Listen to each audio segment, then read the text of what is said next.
once again mga loves! Welcome back to my channel!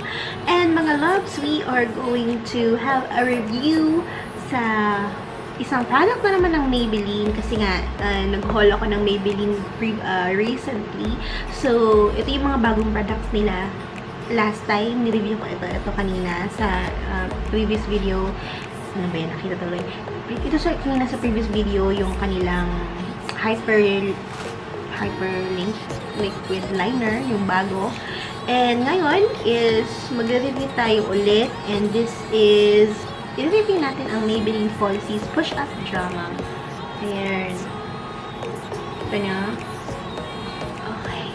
So, sabi nila, mas maganda dito sa hypercurl na para sa eyelashes. Tingnan natin dahil daw push up drama talaga. Push na push ang magiging daw talaga yung eyelashes. Super amazing daw talaga ang volume. Waterproof pa daw. Okay? Mascara that will take your lashes to the heights of big drama.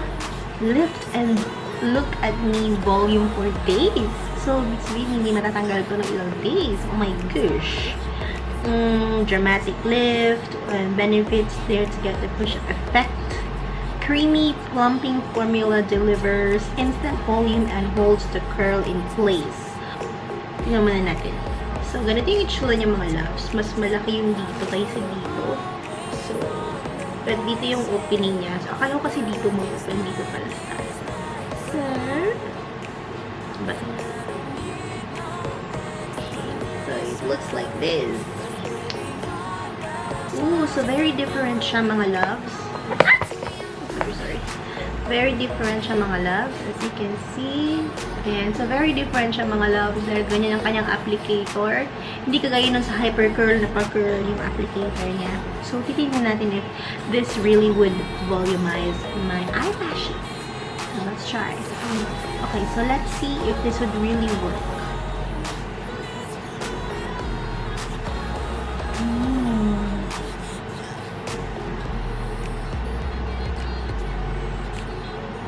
Okay, wow.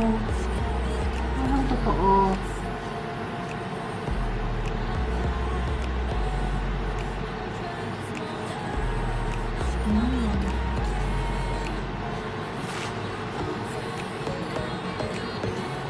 Push up daw niya.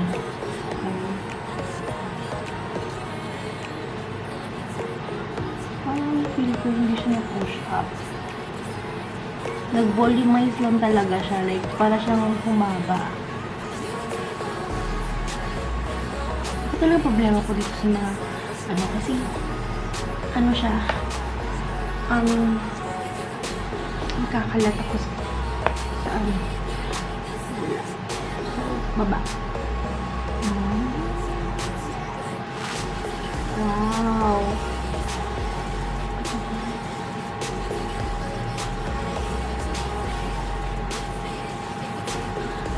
Ayoko lang talaga yung mga buhol-buhol. Ito siya mga loves. Ang application. Okay. You can see.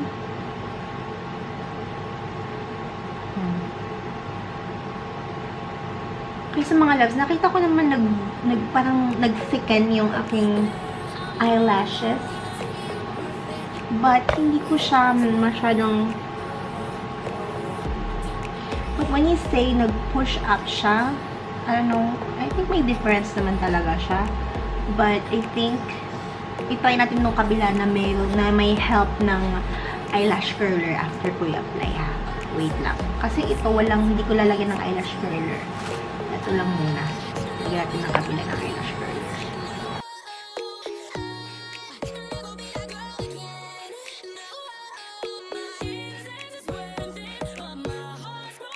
Okay, so ito siya mga loves nang walang eyelash curler. So, gagawin natin. Yan, wala siyang eyelash curler. So, gagamitin natin yung isa ng eyelash curler. Tingnan natin if may differential. Okay. Tingnan natin if may differential. Kung lalagyan natin ng eyelash curler, i-compare natin. But, definitely nag-volumize yung aking lashes. But, gusto ko talaga yung pag-ano. Yung parang nakaangat talaga siya. Ayun, nakita na yun. Gusto ko pa angat.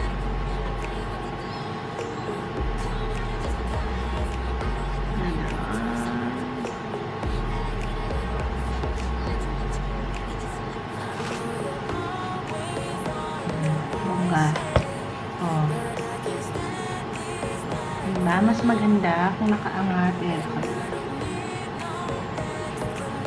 Kasi parang naano talaga yung mata. Nakikita yung mata. Oh. Diba? Ayan, ano tuloy dito. So, yan.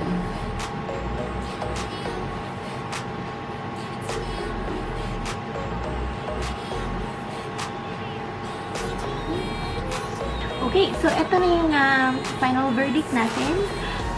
Masasabi ko is, paglagay ko talaga ng eyelash curler, nag-volumize talaga siya ng bonggang-bongga. So, okay siya. And, yun. So, for me, kailangan mo lang talaga gamitin ng eyelash curler para maging bonggang-bongga ang pag-push up niya. So, yun.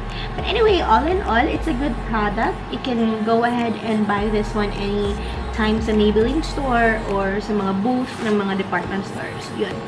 So, yun mga loves. Thank you so much. I hope nagustuhan niyo ang review na ito para sa eyelash mascara.